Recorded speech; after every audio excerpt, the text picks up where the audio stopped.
This is Find Your Dream Job, the podcast that helps you get hired, have the career you want, and make a difference in life.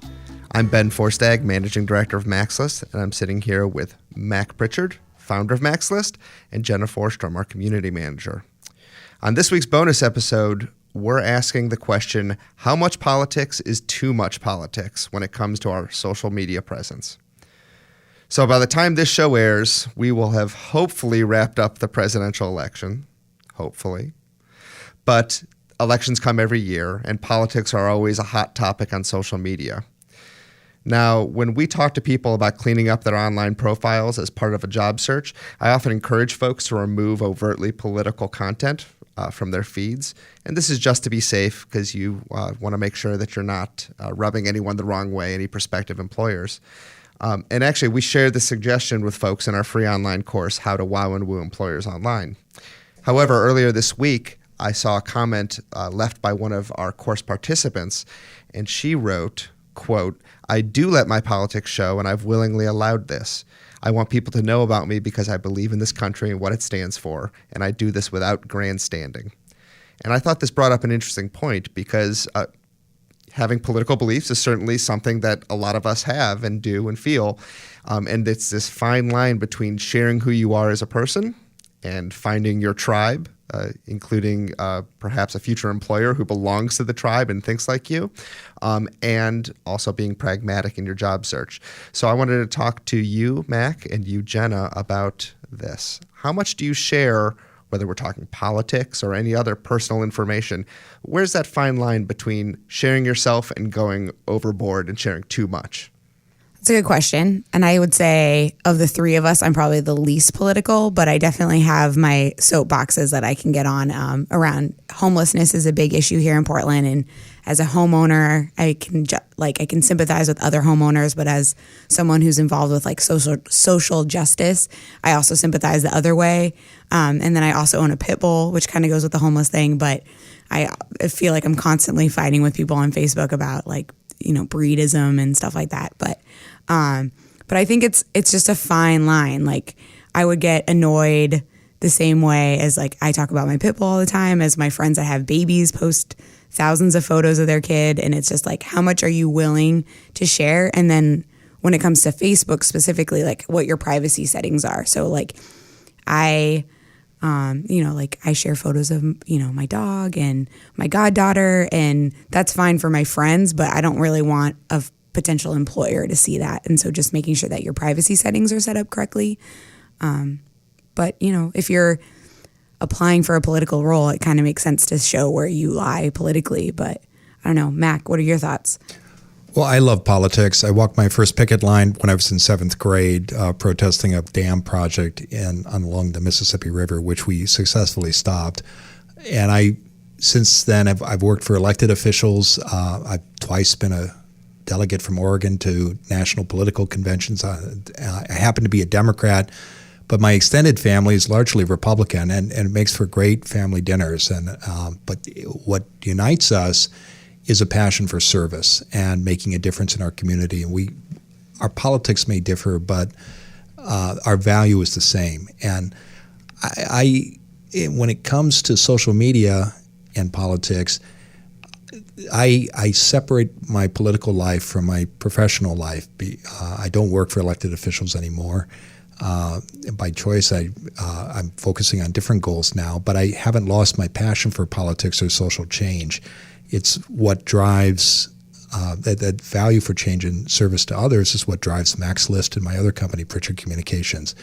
I think on Facebook and my other social accounts, I don't post political things because the audience I'm serving on those accounts, it's not about politics. I think your suggestion is an excellent one, Jenna. You can use your Facebook settings so you can have those conversations, just as our course participant said she wanted to do, and she didn't want to hide who she was, and she was proud of her values, and I say good for her. I have found that when I have those conversations, it tends to be in groups that are with privacy settings that are set to close because that's employers don't care about that and they don't want to. They're not interested in it. So I think you can do both. I think you can present a professional.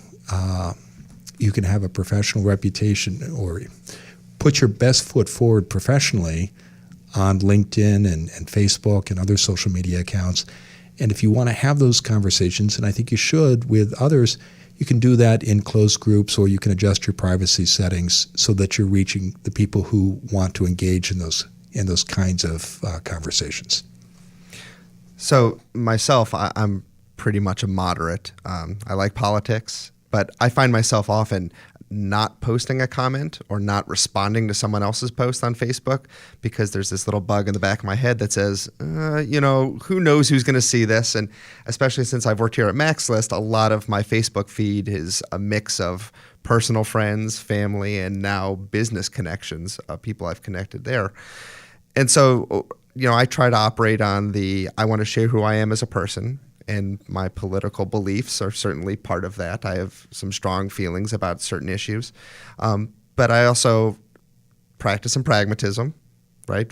Sometimes holding myself back and sometimes knowing that, any political statement might alienate someone and just being prepared for that.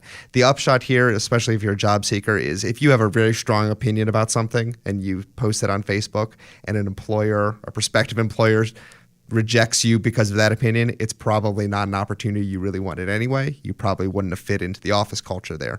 So you're not really losing that opportunity.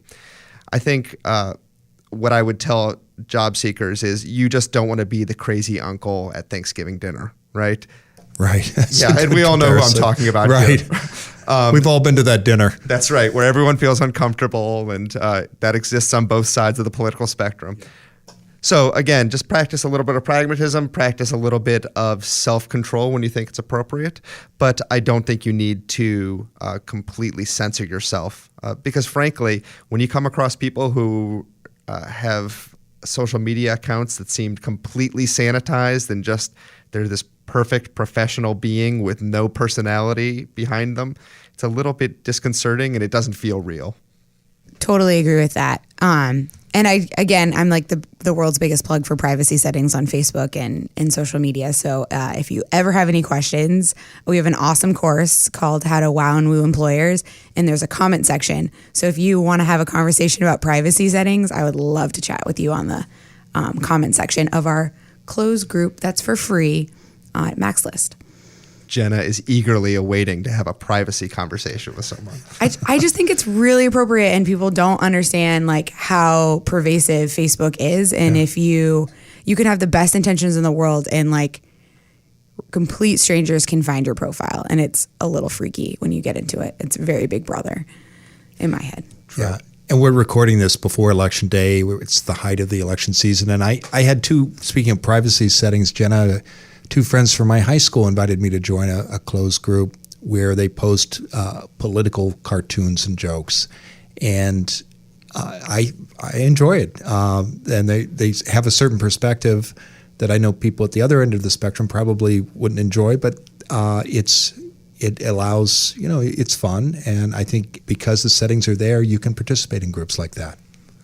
Okay, so wrapping up, you got to be you, but you have to be a thoughtful version of you.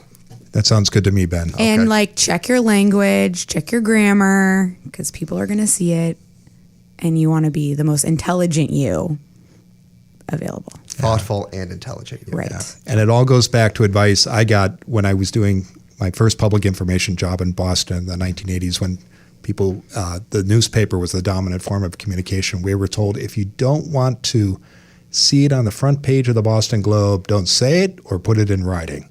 So I think about that when I post on mine. Great. Thanks, guys.